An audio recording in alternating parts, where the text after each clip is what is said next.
بسم اللہ الرحمن الرحیم۔ سوال یہ ہے کہ بینک کی طرف سے مکلف کے مال پر دیے جانے والے اضافے کا شرعی حکم کیا ہے؟ تو جواب میں آیت اللہ سیستانی فرماتے ہیں، اگر مکلف کسی مسلمان پرائیویٹ بینک میں اپنا مال رکھے تو اس کے لیے بینک پر اضافے کی شرائط لگانا جائز نہیں ہے، لیکن اس کے باوجود اگر وہ منافع دیتے ہیں تو ان سے حاصل ہونے والے فائدے میں اس صورت میں تصرف کر سکتا ہے کہ جب اسے یقین ہو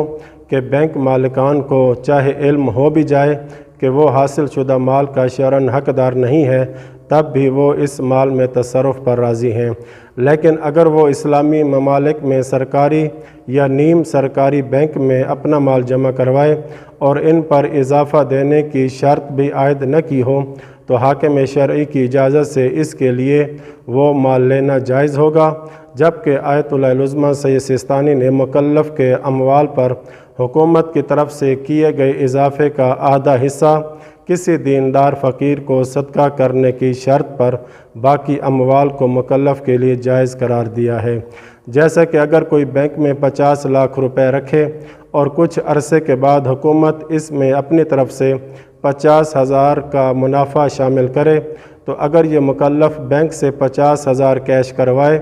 تو اس کے لیے اضافی 50,000 میں سے 25,000 روپے صدقہ کرنے کے بعد ہی باقی ماندہ 25,000 کا استعمال جائز ہوگا، اور اگر انہیں سال بھر تک استعمال میں نہ لایا ہو تو ان کا خمس دینا واجب ہوگا۔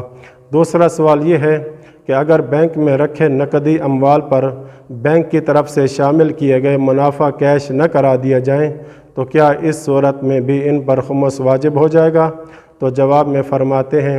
جب تک یہ اموال کیش نہ کروائے جائیں ان پر خمس واجب نہیں ہوتا، لیکن اگر کوئی انہیں نکلوا لے اور پورا سال استعمال نہ کریں تو خمس کی تاریخ آنے پر ان کا خمس نکالنا واجب ہوگا۔ وصلی اللہ علی محمد و اہل بیتہ الطاہرین۔